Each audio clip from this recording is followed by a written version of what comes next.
IQ का yes, compose your dream. Hello दोस्तों, quick class में आपका स्वागत है। आज के वीडियो में हम लोग आधुनिक भारतीय इतिहास के अंतर्गत क्रिप्स मिशन को देखेंगे। क्रिप्स मिशन भारत क्यों आया था और असफल क्यों हुआ, और भारत छोड़ो आंदोलन क्यों शुरू किया गया था, भारत छोड़ो आंदोलन जो है सफल नहीं हुआ या हुआ, उसके पीछे क्या प्रभाव पड़ता है, इन सब के बारे में हम डिटेल में देखेंगे। इसके बाद बेबेल योजना और 1945 का चुनाव, इन सब के बारे में हम यहाँ डिस्कशन करेंगे। कुछ छोटे छोटे टॉपिक हैं उनको भी मैंने इसमें बताया है, जैसे देसाई लियाकत समझौता क्या था, सी राजगोपालाचारी फार्मूला क्या था, इन सब के बारे में भी मॉडर्न इंडिया में क्वेश्चन पूछे जाते हैं, तो इसको मैंने बहुत डिटेल में बताया है। आप वीडियो को पूरा देखिएगा। कहीं कोई डाउट होता है तो आप कमेंट करके पूछ सकते हैं, आप लोग को उसको जवाब दिया जाएगा। आप लोग चैनल को सब्सक्राइब कर लीजिएगा, बेल आइकन को प्रेस कर लीजिएगा, जिससे इस तरह क्लास आपको लगातार मिलती रहे। और जिनका पेपर 70 BPSC और जिनका पेपर UPPCS का है, यहाँ से अगर क्वेश्चन आए तो गलत ना होने पाए। हम लोग शुरू करते हैं सीधे लेसन की ओर। आज के वीडियो में हम लोग क्रिप्स मिशन और जो है भारत छोड़ो आंदोलन को देखेंगे, क्योंकि क्रिप्स मिशन के असफलता के बाद ही गांधी ने भारत छोड़ो आंदोलन शुरू किया था। तो इसको हमें बहुत डिटेल में देखना है, अच्छे से समझना है, और इसी तरह के वीडियो आपको लगातार मिलते रहेंगे। तो आप लोग चैनल को जरूर सब्सक्राइब कर लीजिएगा। किस प्रस्ताव भारत आया था, ये भी प्रस्ताव अगस्त प्रस्ताव की तरह ही था, भारतीयों को युद्ध में शामिल करने के लिए था। ये मार्च 1942 में ये आया था किस प्रस्ताव। ये किस प्रस्ताव भारत आया क्यों था, इसे हम किस मिशन भी कहते हैं। भारत क्यों आया था, इसके पीछे एक कारण ये था कि रूजवेल्ट जो अमेरिका के राष्ट्रपति थे द्वितीय विश्व युद्ध के दौरान, चीन के राष्ट्रपति काई शेक थे, और ऑस्ट्रेलिया के प्रधानमंत्री जो है एमरी थे। इन तीनों का दबाव ब्रिटिश प्रधानमंत्री चर्चिल पर पड़ा, और उनसे कहा गया कि आप जल्द से जल्द भारतीयों से समर्थन प्राप्त करो द्वितीय विश्व में, नहीं तो अंडमान निकोबार तक जापान पहुंच गया है, और जापान अगर भारत पर हमला कर देगा तो वो भारत के लिए और खास करके ब्रिटिश साम्राज्य के लिए और पूंजीवाद के लिए बहुत खतरा हो जाएगा। इसीलिए जल्द से जल्द जो है एक प्रस्ताव भेजा जाए। उन्हीं के दबाव में आकर के जो है चर्चिल ने, जो द्वितीय विश्व युद्ध के समय इस समय जो है इंग्लैंड के जो है प्रधानमंत्री थे, उन्होंने किस प्रस्ताव भारत भेजा था। तो उसमें क्या क्या कहा गया था, युद्धोपरांत मतलब युद्ध के बाद जो भी देंगे हम युद्ध के बाद देंगे, तो युद्धोपरांत डोमिनियन स्टेट्स, भारतीय संघ की स्थापना व ब्रिटिश राष्ट्रमंडल से अलग होने की स्वतंत्रता देने की बात कही गई। जबकि कांग्रेस का लक्ष्य क्या है, पूर्ण स्वराज्य है, और ये देने की क्या बात कर रहे हैं, डोमिनियन स्टेट जो है कांग्रेस इसको स्वीकार नहीं करेगी। दूसरा, संविधान निर्मात्री परिषद गठन, ब्रिटिश भारत देशी रियासतों के प्रतिनिधि उसमें शामिल होंगे। मतलब एक संविधान निर्माण सभा बनाई जाएगी जो संविधान लिखेगी, लेकिन कब, युद्ध के बाद। नवीन संविधान को स्वीकृति या अस्वीकृत करने की स्वतंत्रता प्रांतों को होगी, और रक्षा मंत्रालय ब्रिटिश सरकार के पास ही रहेगा। ये प्रपोजल रखा था किसने, ये प्रपोजल रखा था क्रिप्स मिशन ने। कांग्रेस ने प्रांतीय आत्मनिर्णय के अधिकार, मुस्लिम लीग ने पृथक पाकिस्तान की मांग के आधार पर इसे अस्वीकार कर दिया।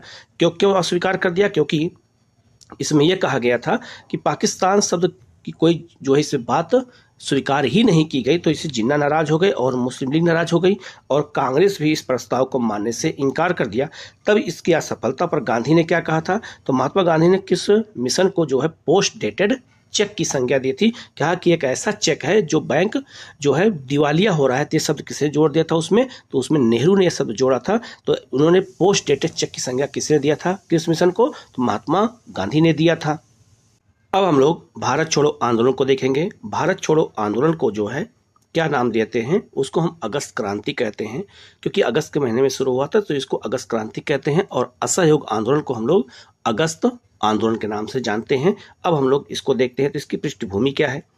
8 अगस्त 1942 को बंबई के ग्वालियर टैंक मैदान से गांधी जी द्वारा प्रारंभ आंदोलन, जिसका अनुमोदन कांग्रेस के वर्धा अधिवेशन में किया गया था। अगर आपसे पूछा जाए कि भारत छोड़ो आंदोलन किस अधिवेशन में पास किया गया था, तो वर्धा अधिवेशन में, कांग्रेस के ग्वालियर टैंक मैदान से ही जो है आपको याद रखना है, यहीं से बंबई में है, और यहीं से भारत छोड़ो आंदोलन की शुरुआत की गई थी। भारत छोड़ो का नारा किसने दिया था, यूसुफ मेहर अली ने दिया था। अगर आप पूछा जाए कि भारत छोड़ो आंदोलन में भारत छोड़ो शब्द ये किसने बनाया था या किसने दिया था, तो याद रखना यूसुफ मेहर अली ने दिया था। एक क्वेश्चन आया था और अधिकांश लोगों का गलत हो गया था। भारत छोड़ो आंदोलन या अगस्त क्रांति के निम्नलिखित कारण थे, तो इसे हम अगस्त क्रांति कहते हैं, इसी को हम भारत छोड़ो आंदोलन कहते हैं। ये बहुत महत्वपूर्ण चीज है, इसको अच्छे से याद रखना है आपको, ठीक है। भारत छोड़ो आंदोलन के क्या कारण थे, पहला कारण था 1 सितंबर 1939 को प्रारंभ हुए द्वितीय विश्व युद्ध में बिना भारतीय नेताओं की सहमति के भारत को युद्धरत राष्ट्र घोषित करना, तो बिना भारतीयों की अनुमति के भारत को युद्ध में शामिल कर लेना सबसे बड़ी नाराजगी उस समय यही थी। मार्च 1942 में भारत आए क्रिप्स मिशन की असफलता, तो क्रिप्स मिशन की असफलता भी भारत छोड़ो आंदोलन का एक कारण है। युद्ध के कारण उपजी महंगाई, बेरोजगारी और आवश्यक वस्तुओं का अभाव, ये भी एक कारण है कि द्वितीय विश्व युद्ध शुरू होने से भारत में जो है महंगाई और बेरोजगारी भी बहुत ज़्यादा व्याप्त हो गई थी। जापान द्वारा ब्रिटेन की लगातार पराजय के कारण भारतीयों के ऊपर जापानियों के नियंत्रण का खतरा था, क्योंकि जापान के सहयोग से ही जो है रास बिहारी बोस ने जो है वहाँ पे क्या बनाया था, तो आज़ाद हिंद फौज के गठन करने का प्रावधान किया था और वहाँ के सैनिकों को शामिल किया था। तो ये भी एक खतरा था कि जापान अगर जो है शामिल हो जाएगा इंडिया के साथ तो और ज़्यादा खतरा उत्पन्न हो जाएगा। द्वितीय विश्व युद्ध के दौरान ब्रिटिश सरकार द्वारा शांतिपूर्ण राजनीतिक गतिविधियों को प्रतिबंधित करना, सविनय अवज्ञा आंदोलन के पश्चात व्यापक रूप से नवीन संघर्ष हेतु पर्याप्त ऊर्जा और उत्साह का संचार होना, ये भी एक कारण था जिससे भारत छोड़ो आंदोलन शुरू किया गया।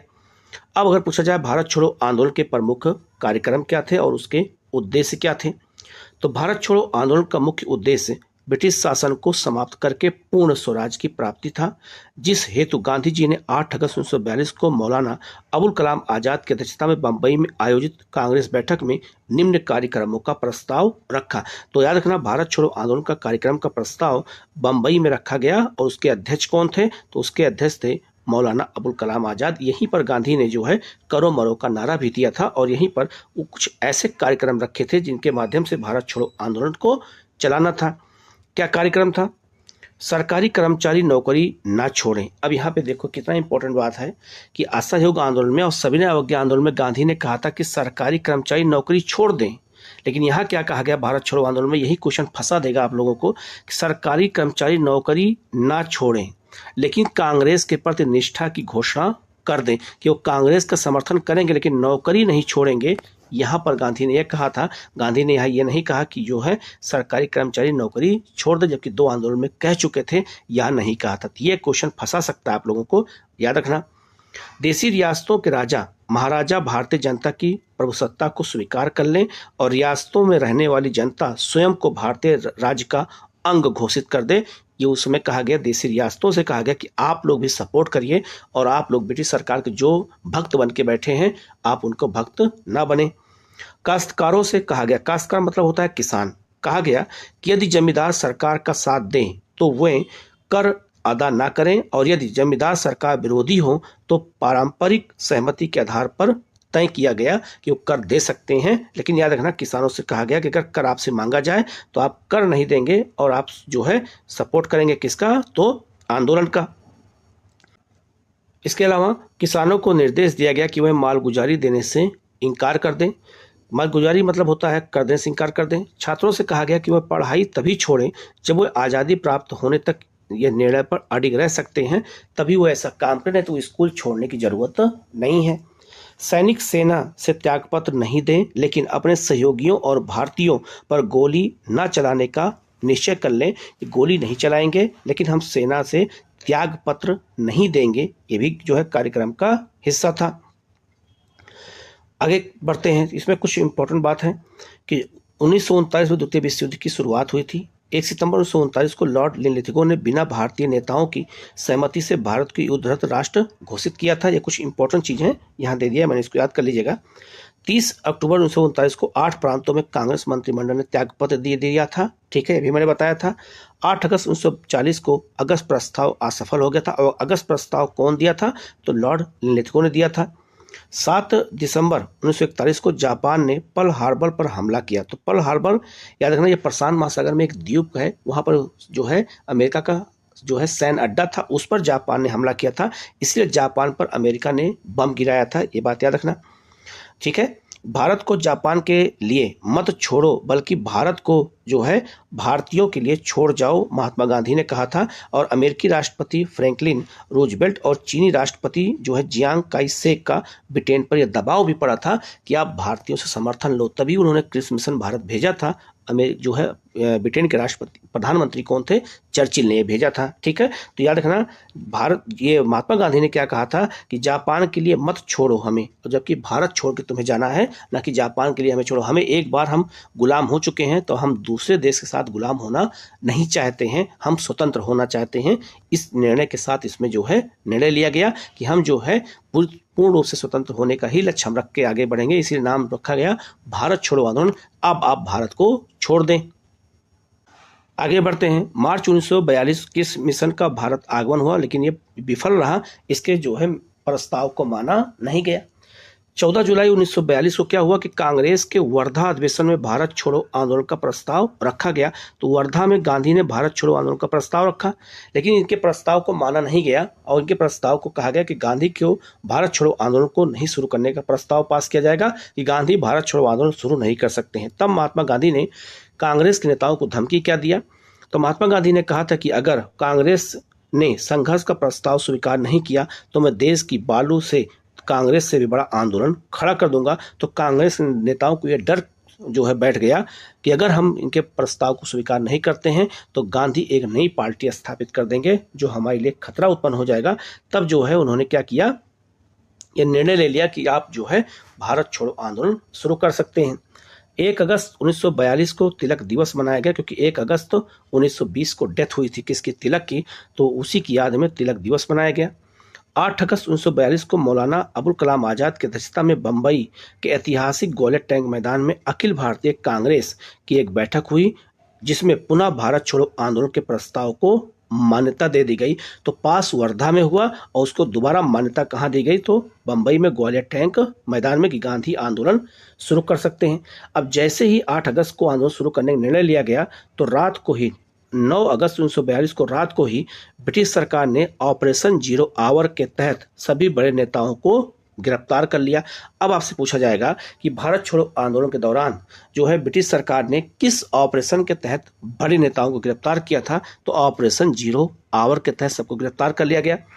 इसके बाद राम मनोहर लोहिया, अरुणा आसफ अली, ऊषा मेहता आदि ने भूमिगत तरीके से आंदोलन को चलाया और इन तीनों लोगों ने मिलकर नासिक और बंबई में रेडियो बनाया था, गुप्त रेडियो, जिसके माध्यम से ये लोग प्रचार करते थे सुबह शाम। बलिया, सतारा जैसे जगहों पर सरकारों का गठन हुआ, उन्हें हम कहते हैं समानांतर सरकार। इसके बारे में हम डिटेल में आगे डिस्कशन करेंगे। इसके अलावा जो है 10 फरवरी 1943 महात्मा गांधी द्वारा 21 दिन के उपवास की घोषणा की गई और मई 1944 में गांधी जी को रिहा किया गया और गांधी जी की रिहाई से पूर्व ही उनकी पत्नी कस्तूरबा गांधी और उनके सचिव महादेव देसाई की मृत्यु हो चुकी थी। ये बहुत महत्वपूर्ण चीज़ है, इसको हमें अच्छे से याद रखना है। अब आपसे पूछा जाएगा कि जो है भारत छोड़ो आंदोलन में किन किन वर्गों ने इसमें सहयोग किया था? तो सामाजिक आधार क्या था? महिलाओं ने इसमें बढ़ करके हिस्सा लिया, छात्रों ने लिया, किसान और छोटे जमींदारों ने लिया, मुसलमानों ने सीमित स्तर पर लिया, उद्योगपतियों ने लिया, ग्रामीण जनता ने लिया और ट्रेन चालकों ने भी इसमें बढ़ चढ़ के हिस्सा लिया। और कई चालकों ने ड्राइवरिंग छोड़ दिया, ट्रेन को चलाने से छोड़ दिया भारत छोड़ो आंदोलन में सपोर्ट करने के लिए। ठीक है, आगे बढ़ते हैं। आलोचना की गई, तो भारत छोड़ो आंदोलन की आलोचना किन लोगों ने किया? जिन्होंने, आपसे पूछा जाएगा इनमें कौन ऐसे संगठन थे, कौन व्यक्ति थे जो भारत छोड़ो आंदोलन का सपोर्ट नहीं किया था? तो सबसे पहले है साम्यवादी दल। साम्यवादी दल ने क्यों नहीं किया? क्योंकि साम्यवादी दल रूस को मानता था और रूस ब्रिटेन की ओर से द्वितीय विश्व युद्ध में युद्ध लड़ रहा था, इसलिए साम्यवादी दल ब्रिटेन की ओर चले गए और भारत छोड़ो आंदोलन का विरोध कर दिया। मुस्लिम लीग जो है सपोर्ट नहीं किया भारत छोड़ो आंदोलन का, हिंदू महासभा ने नहीं किया, राष्ट्रीय स्वयंसेवक संघ ने भी भारत छोड़ो आंदोलन का सपोर्ट नहीं किया।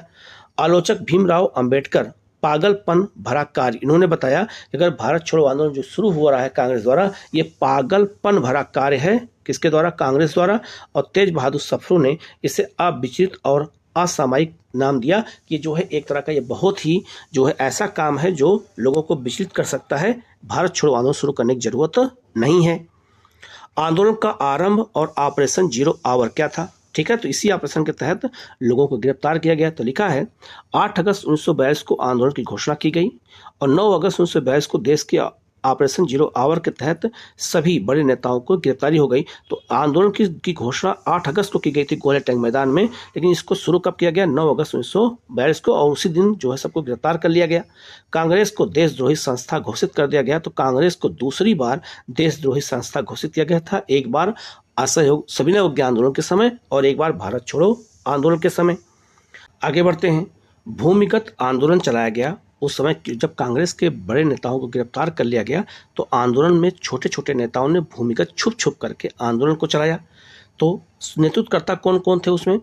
राम मनोहर लोहिया, जयप्रकाश नारायण, अरोड़ा आसफ अली, उषा मेहता, बीजू पटनायक, जो है आपका छोटू भाई पौराणिक, अच्युत पटवर्धन, सुचेता कृपलानी और जो है आरपी जो है गोयनका, ये सब लोगों ने मिल करके भूमिगत रूप से आंदोलन को चलाया, जिसमें राम मनोहर लोहिया, उषा मेहता, इन लोगों ने गुप्त रेडियो बनाया था। यहाँ लिखा भी है कि बम्बई और नासिक में गुप्त रेडियो स्टेशनों का स्थापना किया गया। उषा मेहता और लोहिया उस पर डेली प्रोग्राम करते थे। और याद रखना, इसकी फ्रिक्वेंसी को पकड़ने के लिए, इनकी जंगलों में जो रेडियो था, इसकी फ्रिक्वेंसी को पकड़ने के लिए ब्रिटेन सर को अमेरिका से मदद भी मांगनी पड़ी और 6 महीने लग गया था इसकी फ्रिक्वेंसी को पकड़ने में कि ये रेडियो का संचालन कहाँ से हो रहा है।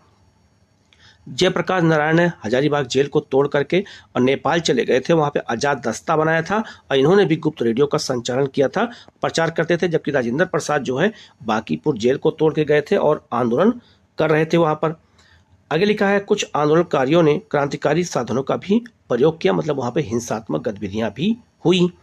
जन आंदोलन कैसे हुआ? तो सरकारी भवनों पर तिरंगा फहराया गया। तो सरकारी भवनों पर तिरंगा फहराया गया, जिसमें बिहार में भी सचिवालय तिरंगा फहराया गया था, जहाँ पे बहुत सारे स्टूडेंट को गोली मार दी गई थी। जब हम बिहार स्पेशल को पढ़ाएंगे तो वहाँ उस चीज़ को हम वहाँ पर उसकी व्याख्या करेंगे, उसके बारे में वहाँ बताएंगे हम लोग, ठीक है। दूसरा पॉइंट, पुलिस के विरुद्ध जो है लोगों ने आंदोलन शुरू किया। गिरफ्तारी देना और सरकारी संपत्ति को नुकसान पहुंचाना।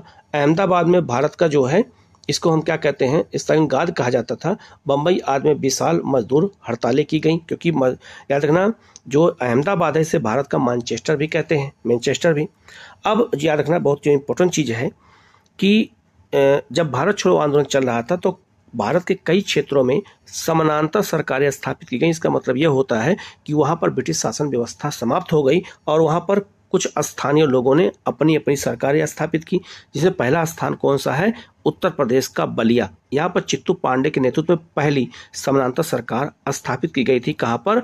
बलिया में चित्तू पांडे गांधीवादी नेता थे। यहाँ पर इन्होंने समानांतर सरकार स्थापित की, अर्थात ब्रिटिश सरकार के जो है भारत छोड़ो आंदोलन के दौरान ब्रिटिश सरकार से ये बलिया आज़ाद होने वाला पहला क्षेत्र था। दूसरा, तामलुक बंगाल, याद रखना ये जो है मिदनापुर में है। यहाँ जो है सतीश सरकार के नेतृत्व में जातीय सरकार की स्थापना हुई। यहाँ जो है 73 वर्षीय किसान विधवा जो है मात गिनी जो है हजारा को गोली लग जाने के बाद भी राष्ट्रीय झंडे को ऊंचा रखा गया था। ये क्वेश्चन बहुत महत्वपूर्ण है, ये भी पूछा जा सकता है कि कहाँ पे समानांतर जातीय सरकार स्थापित हुई थी समानांतर सरकार के अंतर्गत भारत छोड़ो आंदोलन के दौरान। तो आपको बताना है तामलुक मिदनापुर में, और यहाँ गोली किसको लगी थी इसका नाम याद रखना है, विधवा जो है मातगिनी जो है हजारा को गोली लगी थी। ये भी पूछा जा सकता है क्योंकि किताबों में जल्दी ये मिलता नहीं है।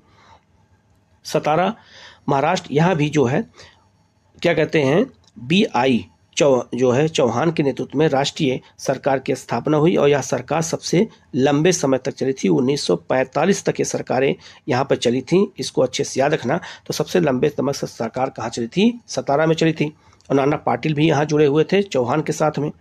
अहमदाबाद आज़ाद सरकार की स्थापना हुई थी और उड़ीसा के तलचर में भी जो है ऐसी सरकारें स्थापित की गई थी। तो ये 5 क्षेत्र है, किताबों में 3 क्षेत्र मिलता है लेकिन ये 5 क्षेत्र टोटल है जहाँ पर समानांतर सरकार स्थापित की गई थी। आंदोलन की समाप्ति कैसे हुई? तो भारत छोड़ो आंदोलन की समाप्ति के कारण क्या थे? ब्रिटिश सरकार की अत्यंत कठोरतापूर्ण दमन की नीति थी, जिससे यह आंदोलन को दबा दिया गया। गांधी समेत लगभग 1 लाख लोगों की गिरफ्तारी हो गई, तो बड़े नेता गिरफ्तार हो गए, तो ये नेतृत्वहीन हो गया। लाठीचार्ज, गोलीबारी और शारीरिक यातनाएं दी गईं और शहरों पर सैन्य नियंत्रण स्थापित हो गया। बड़े बड़े शहरों में मार्शल लॉ लागू कर दिया गया, सेना ने कब्जा कर लिया, तो वहाँ पे आंदोलन नहीं हो पाया। प्रेस और समाचार पत्रों पर कठोर प्रतिबंध लगा दिया गया, जिससे वो जो आंदोलन का प्रचार ही नहीं कर सके। गांवों पर जुर्माना लगाया गया, जो गांव शामिल हो जाते थे उन पर जुर्माना लगा दिया गया। मुस्लिम लीग जैसी पार्टियों का असहयोग था। मुस्लिम लीग जैसे पार्टियों ने सहयोग ब्रिटिश सरकार का किया और जहां पर बड़े बड़े नेता काम करते थे या छुप कर काम करते थे उनको ये लोग बता देते थे। आंदोलन का हिंसात्मक स्वरूप हो गया, ये भी एक कारण हो गया। और विफलता का और केंद्रीय नेतृत्व का अभाव था। कोई बड़ा नेता नहीं था जो इसको लीड कर सके, सब अपने अपने तरीके से इसको लीड कर रहे थे, इसलिए ये जो है नेतृत्व विहीन होता आंदोलन चला गया। गांधी जी का उपवास 10 फरवरी जो है 1943 को हुआ।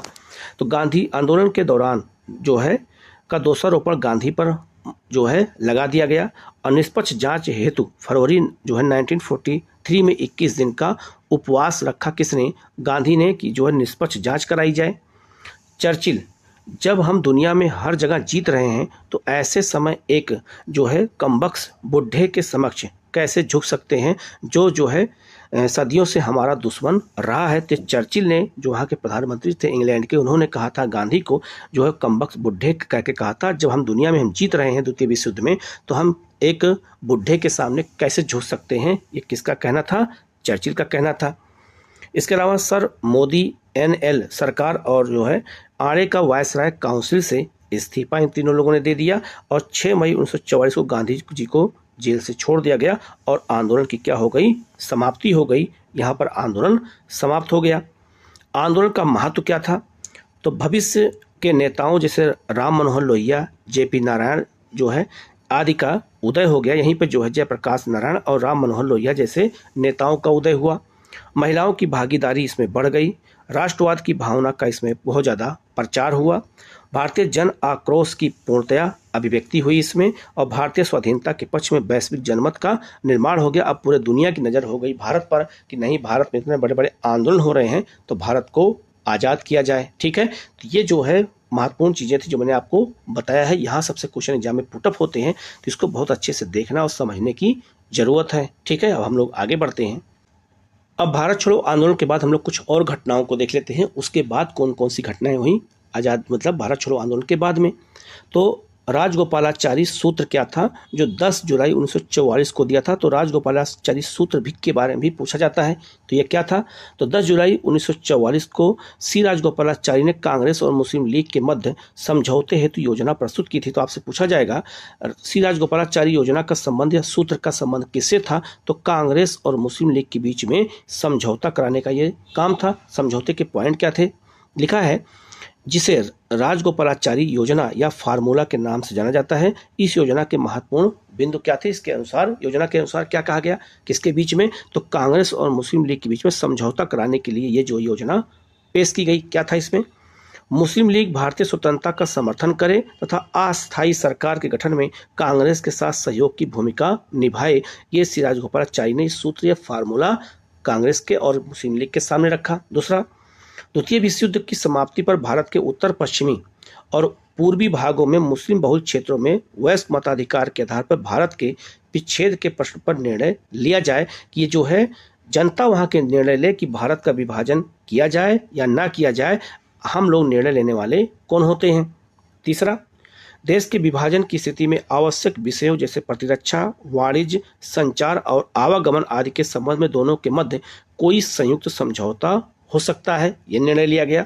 उपयुक्त शर्तें तभी मानी जाएंगी जब ब्रिटेन भारत को पूर्ण रूप से स्वतंत्रता प्रदान कर दे, तब यह माना जाएगा, पहले नहीं माना जाएगा। तो याद रखना सी राजगोपालाचारी फार्मूला किससे जुड़ा हुआ है? तो कांग्रेस और मुस्लिम लीग के बीच में समझौता कराने से जुड़ा हुआ है। आगे लिखा है गांधी जी ने जिन्ना को कायदे आजम महान नेता कहा था। इसी समय कहा था। याद रखना जो है जिन्ना को कायदे आजम या महान नेता की संज्ञा किसने दिया था? तो महात्मा गांधी ने दिया था। सरोजिनी नायडू ने जिन्ना को हिंदू मुस्लिम एकता का दूत कहा था। याद रखना जिन्ना शुरू में यही कहते थे कि भारत की 2 आंखें हैं, हिंदू और मुस्लिम, लेकिन बाद में विरोधी बन गए। वो महत्वाकांक्षाएं उनकी अलग अलग थीं।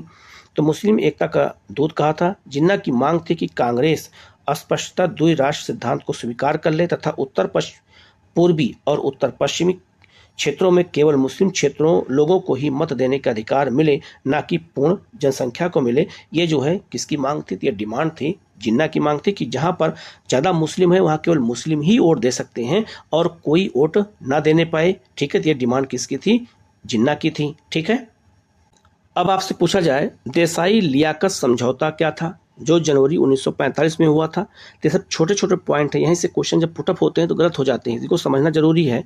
तो जनवरी 1945 में केंद्र में अंतरिम सरकार गठन से संबंधित कांग्रेस के नेता भूला भाई देसाई और मुस्लिम लीग के नेता लियाकत अली ने निम्नलिखित प्रस्ताव तैयार किया। इसी को नाम क्या दिया गया, देसाई लियाकत समझौता कहते हैं। तो भूला भाई देसाई और मुस्लिम लीग के नेता कौन थे, लियाकत अली ने ये समझौता किया था। क्या समझौता था, अंतरिम सरकार में कांग्रेस और मुस्लिम लीग दोनों केंद्रीय विधानमंडल में अपने समान संख्या में सदस्यों को मनोनीत करेंगे कि जितने सदस्य मुस्लिम लीग के होंगे उतने ही कांग्रेस के होंगे। ठीक है। दूसरा, अंतरिम सरकार में अल्पसंख्यकों तथा अनुसूचित जाति का प्रतिनिधित्व होगा। ये भी कहा गया कि जो अंतरिम सरकार बनाई जाएगी उसमें जो है अल्पसंख्यक भी होंगे और अनुसूचित जाति के लोग भी होंगे। इस प्रस्ताव के द्वारा कांग्रेस और मुस्लिम लीग के मध्य कोई सहमति होने की बात तो दूर रही, दोनों के मध्य मतभेद और गहरे हो गए। तो दोनों ने अपने अपने जो है तरीके से इसको नकार दिया। अब आते हैं बेबेल योजना क्या है। तो बेबेल कौन है, यह भारत के वायसराय बन के आए थे। इन्होंने एक योजना प्रस्तुत की थी, कब, तो 14 जून 1945 को। तो ये क्या है, तो भारत के संवैधानिक गतिरोध को दूर करने के उद्देश्य से तत्कालिक वायसराय लॉर्ड बेबेल ने 14 जून 1945 को निम्नलिखित जो है योजना प्रस्तुत की। क्या था इसमें, गवर्नर जनरल की कार्यकारिणी परिषद में गवर्नर जनरल तथा कमांडर इन चीफ को छोड़कर सभी सदस्य भारतीय होंगे। ये बेबेल योजना का पहला पॉइंट था कि गवर्नर जनरल और चीफ जो है कमांडर इन चीफ को छोड़ के सारे पद अब किसको दे दिए जाएंगे, वायसराय की परिषद के। तो याद रखना भारतीयों को दे दिए जाएंगे, ये योजना उन्होंने रखा। दूसरा, कार्यकारिणी परिषद में मुसलमान सदस्यों की संख्या सवर्ण हिंदुओं के बराबर होगी। इसी बात को लेकर के विवाद उत्पन्न हुआ और मुस्लिम लीग का कहना था कि जो मुसलमान सदस्य होंगे वो केवल मुस्लिम लीग से होंगे। क्यों, क्योंकि मुसलमानों का प्रतिनिधित्व केवल मुस्लिम लीग करती है और कोई पार्टी नहीं करती है। इसी को लेकर कांग्रेस और जो है मुस्लिम लीग के बीच विवाद हो गया और बेबेल योजना वापस ले ली गई। कार्यकारिणी परिषद एक अंतरिम सरकार के समान होगी। गवर्नर जनरल बिना कारण निषेधाधिकार का प्रयोग नहीं कर सकते हैं।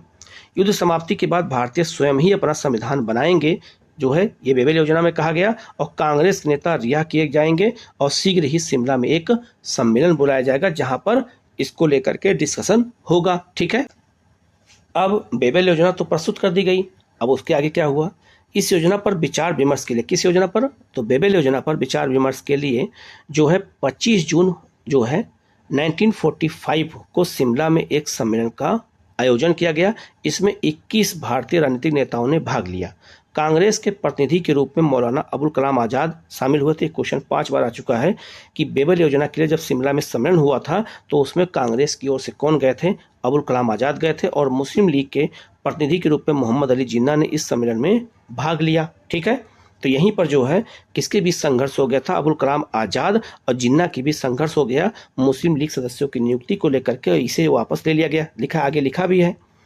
इस सम्मेलन में मोहम्मद अली जिन्ना ने प्रस्ताव रखा कि वायसराय की कार्यकारिणी में के सभी मुस्लिम सदस्यों को मुस्लिम लीग से ही लिया जाए, क्योंकि यही एकमात्र संस्था है जो भारतीय मुसलमानों का प्रतिनिधित्व करती है। ये डिमांड किसका था, ये डिमांड था जिन्ना का। कांग्रेस सहित सभी राजनीतिक पार्टियों ने इसका विरोध किया। परिणाम स्वरूप यह सम्मेलन असफल हो गया। तो जिन्ना के कारण बेबेल योजना और शिमला जो सम्मेलन हुआ था ये असफल होगा, क्योंकि इनकी डिमांड केवल जो है मुसलमान सदस्यों को अपने ही पार्टी से नियुक्त करने का प्रावधान रखा था। इसीलिए इसको क्या कर दिया गया, असफल या वापस ले लिया गया। तो भारत में आम चुनाव हुआ दिसंबर 1945 में। तो इंग्लैंड में भी चुनाव इसी समय हुआ था और भारत में हुआ। तो जुलाई 1945 में इंग्लैंड में चुनाव हुए जिसमें लेबर पार्टी को बहुमत मिला और लेबर पार्टी की ओर से कौन था, एटली थे। तो अब चर्चिल की जगह क्लेमेंट एटली भारत के प्रधानमंत्री बनाए गए जब देश हमारा आज़ाद हुआ। तो क्लेमेंट एटली ने सर्वप्रथम भारत में प्रांतीय और केंद्रीय विधानसभाओं के लिए चुनाव करवाने की घोषणा कर दी। 1945 में चुनाव परिणाम क्या निकला जो है, तो याद रखना कितनी टोटल सीटें थी उस समय, तो याद रखना 1583 सीटें थी उस समय। ठीक है। 923 कांग्रेसी प्रत्याशी थे और जो है 405 मुस्लिम लीग से थे। केंद्रीय विधानसभाओं में 102 सीटों पर चुनाव हुए। कांग्रेस को 59 सीटें मिली, लीग को 30 सीटें मिली, अकाली दल को 2 सीटें मिली, स्वतंत्र दल को जो है कितनी सीटें मिली, तो 3 सीटें मिली। ठीक है। और यूरोपियों को जो है 8 सीटें मिली।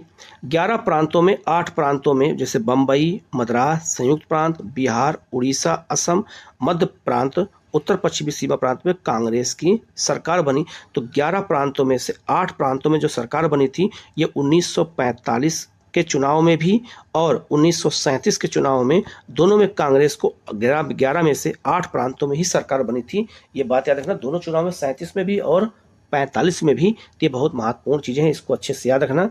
तो आज के टॉपिक मैंने यहाँ तक करा दिया है। वीडियो को पूरा देखिएगा, कहीं कोई डाउट हो तो आप कमेंट करके पूछ सकते हैं। तो मॉडर्न इंडिया के जितने भी टॉपिक हैं मैं 1 बाय 1 सारे क्लास ला करके आपके सारे क्लास डाउट को क्लियर कर दूंगा। इससे मॉडर्न इंडिया से कभी क्वेश्चन आए तो गलत ना होने पाए, और जल्द से जल्द इसका MCQ क्वेश्चन भी मैं करा दूंगा, जिससे आपकी प्रैक्टिस अच्छी हो जाए और आपके क्वेश्चन गलत एग्जाम में ना होने पाए। तो आप लोग चैनल को सब्सक्राइब कर लीजिएगा, बेल आइकन को प्रेस कर लीजिएगा, जिससे इस तरह क्लास आपको लगातार मिलती रहे। Okay, thank you.